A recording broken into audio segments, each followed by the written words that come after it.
There's something wrong with the C8 Corvette, and Chevy isn't telling us. The Porsche Taycan is already being tested even though the car hasn't officially been unveiled yet. The Chevy Corvette's been unveiled, pricing's released, orders are taken at dealers, and nobody outside of the Chevy development team has driven the car. We're going to get to the bottom of that in this episode.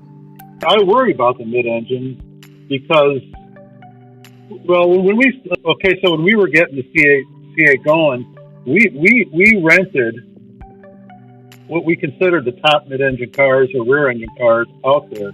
We had Audi R8, we had 458 Ferrari, a couple of Porsches, NSX, and a C7 Z06. And I think we had a Z51, and the two Corvettes just smoked them. Let me start off by saying I'm still insanely excited to get my C8. Corvettes have been my favorite car my entire life, and when I was very, very little in the early 90s, when the Serve 3 concept first came out, I got really excited because Corvettes were already my favorite car at that point, and I saw this flash of what Corvette could be if they really wanted to take it to that next level and bring it kind of into that supercar realm. And I saw the Corvette Indies and different concepts that came out, and it really has got me excited my whole life for a mid-engine car.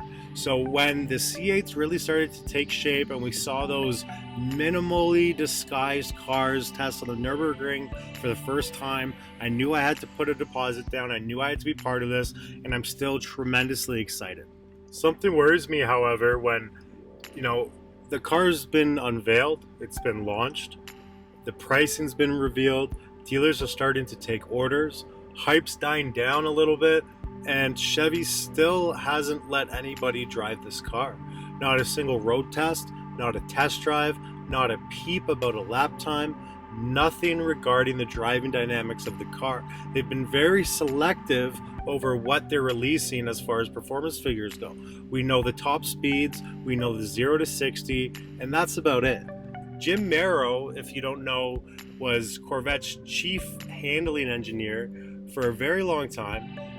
He's also was their main track driver and set record laps for Corvettes on tracks such as the Nürburgring, Virginia International Raceway, Laguna Seca, Road America, and countless other tracks. This man knows Corvettes inside and out, not only from an extremely technical level, but more importantly for us, the owners and the drivers, he knows it from a driving standpoint. So when he says something like this, we got good engineers working on it, and hopefully it'll turn out that way. But it was the few of us walked away going, the front engine car is still better. It really kind of gets me worried. I mean, we have this man who's devoted countless years into making the Corvette the best vehicle possible, and all of a sudden he's questioning why they went mid-engine in the first place. In fact, he does say, well, why don't you just take a listen here? I remember the first time, we started, getting this thing off the ground, I asked Tad, I said, we go to all these shootouts and we go up against these cars that cost, 5 times as much as the Corvette, and most of the times we beat it. Right. And I said, I don't ever, remember getting beat by a mid-engine car with the same horsepower and weight. And to this day, it's the same thing. I worry about the mid-engine. Wait, so this man who knows Corvette handling better than just about anyone else on the planet is worried about the Corvette C8? He's worried about the mid-engine car? So there's two schools of thought here. One is, this man is clearly invested in the brand, right? He's been a Corvette fan his whole life. He's worked intimately with the vehicle. His fingerprints are on the development. It's clear that he's proud of taking this front engine platform and really maximizing it to the point where it was getting success that people just didn't think was possible at the time. So of course he's going to have an emotional connection to that front engine platform, as do many Corvette traditionalists. It is something that I struggled with. Again, I am a Corvette fan my entire life. From the time I knew what a car was to this point now, Corvette has been my favorite brand. Their model years haven't always been my favorite car available at that time, but from a brand that stands for something, I've always loved Corvette in the fact that it's something that everybody can kind of aspire to. It's that quintessential, attainable dream car. Now, the thing that changes with me is that, again, that Serv 3 mid-engine concept from the 90s came out when I was young and kind of impressionable and still really learning about cars. So ever since I can remember, I've had this flash and this thought of, what a Corvette could really be. So it is true that I'm a little more open-minded and always have been towards a big change in the Corvette platform to really bring it to the next level. However, we can't discount what Jim Merrow was saying here about the mid-engine versus the front-engine car. We've heard people say that the front-engine platform is maxed out. I think a lot of the leadership thought we want to go to mid-engine because it's cool, because most exotic sports cars in the world were mid-engine, but actually we were doing it because we felt like we were reaching the limit of our performance capability in the architectures that we had, and so we had to do something to move that forward. However, back in 2007, the 2008 GTR released, and it was blowing everyone's mind because it was this front-engine vehicle with the torque tube running to the rear transaxle, just like a C5 or C7 Corvette, and then it had another shaft running to the front wheels, giving it the all-wheel drive platform. That's something Corvette never attempted. That's something Corvette never tried. And if it was so successful for the GTR, why couldn't that have happened with the Corvette? Now, again, I do love the idea of a mid-engine Corvette. I think that it's something that is going to bring the Corvette into a different kind of cool factor and something that they really needed to increase sales. In fact, Jim Merrow had some other points regarding the executives who were driving the mid-engine cars at the beginning of this process for Corvette. Take a listen to what he has to say. The thing that probably still gave the mid-engine legs was like the executives who were what I would consider, compared to some of the engineers that in our group, they were 3-4 seconds a lap slower, maybe more. And so when you're 3 or 4 seconds might as well be 3 or 4 minutes because you're in a region of the way the car drives, that you're not even near the limit. And they get into the one of the mid-engine cars, and the first thing you have is a down vision, right? You see the front of the dash in the road. You get into Corvette, you see the hood, especially the ZR1, you see that big bubble there. So the perception, immediately when you get in the perception is better. And, right. and then when they drove the car well below the limits, they love it. But then there were a few of us going, "Oh my God, this thing's a piece of junk. I can't believe the understeer and the Audi, And basically, I told my boss is that we're gonna, we can't copy what these guys are doing because, everybody kind of agrees that none of these cars are what we aspire to."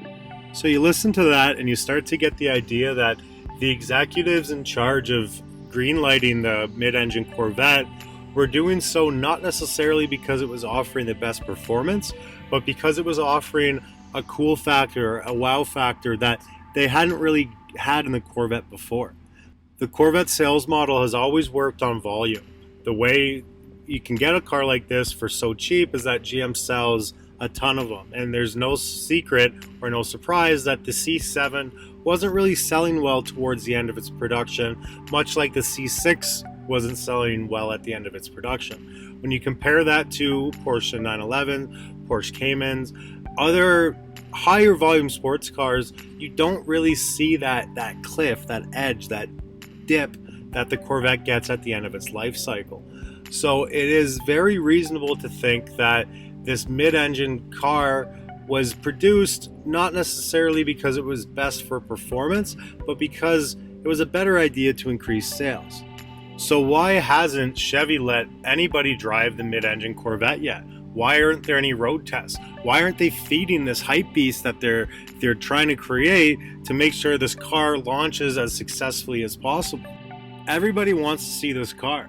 Anytime it comes out, a mule or a pre-production car driving around testing by GM employees, cameras come out, videos come out. We're amassing hundreds of thousands of views on YouTube per video of these mules driving around. People want to see these cars. People want to see them in motion. One of the highest search tags on YouTube for the Corvette C8 is test driver road test reviews. Nobody has any of this information. The Jay Leno drive has the highest views on YouTube for the C8 Corvette because people think that he's driving the car, where I guess technically he does, but at a very low speed for less than a minute. People want to see this car in motion. They say that switching to the mid-engine platform was to make this vehicle easier to drive at speed. The front-engine Corvette has always had a reputation for being a little twitchy at its limits or exhibiting snap oversteer at higher speeds. Mark Royce, the vice president of General Motors, famously put one into the wall while pacing the Detroit Grand Prix last year. But with 2 reported accidents already, without the Corvette C8 even being available to the public, it makes you wonder if they fixed this issue at all. There was the accident just recently where a test car struck a Chevy Equinox while traveling down the California coastline, and another incident that's not well known back in March when they did some track testing on Virginia International Raceway. Not many details are known, but it appears that the vehicle lost control during high-speed testing, hit the guardrail, and was rendered out of service.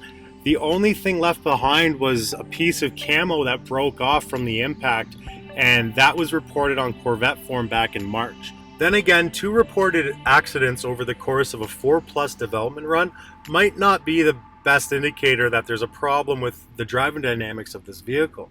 Maybe they have fixed the snap oversteer. Maybe the vehicle is no longer twitchy in high-speed cornering. Maybe the issue isn't with the driving dynamics at all, but maybe the vehicle just doesn't react properly for normal functions. The car has been reported in many situations where they weren't able to get the vehicle started during testing. These are in public roads, in public situations, at subways, at gas stations, during the camel runs, as well as more recently after the camel's been lifted, as early as 2 weeks ago, where a vehicle was stuck in a subway parking lot and not able to be started. So it is very possible that they're still working out issues that cause this vehicle to not start. This vehicle was delayed for 6 months. No one's 100% sure on why that is. So that might be an issue as well. Whatever it is, however, it does seem that this vehicle is not ready to be driven by the masses. Chevy's doing everything they can to control the way we see this vehicle and the way it's being presented to us. And in that control, they've decided that it's not ready to be driven. So for someone like myself who has a deposit down, who's very excited about this car, I hope that even if they do delay it a little further, they're able to get their ducks in a row before this makes it to production, because this car is astounding. To get this performance, these looks, this interior at this price is a game changer. It's never been done in the industry.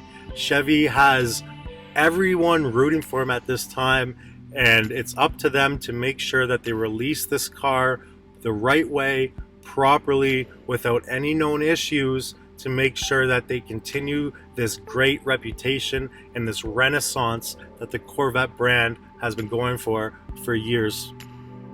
Thanks for listening, guys. Let me know what you think in the comments. I know there's some speculation here. I'm not reporting this as news. It's just something that's been on my mind. I know it's been on others as well. I really want to hear what you think. I want to know what the public believes the reason is for these cars not being driven, or let me know if you think I'm just crazy. Anyway, guys, I hope you enjoyed this presentation, and yeah, I'd love to get your thoughts on it. Please subscribe. We're going to have a lot more videos coming up in the near future, and that's pretty well it, guys. All the best. Good luck with your orders, and if there's anything that I can produce video-wise that is interesting to you, anything that's missing out there, let me know. I'd be happy to put that together for you. All the best.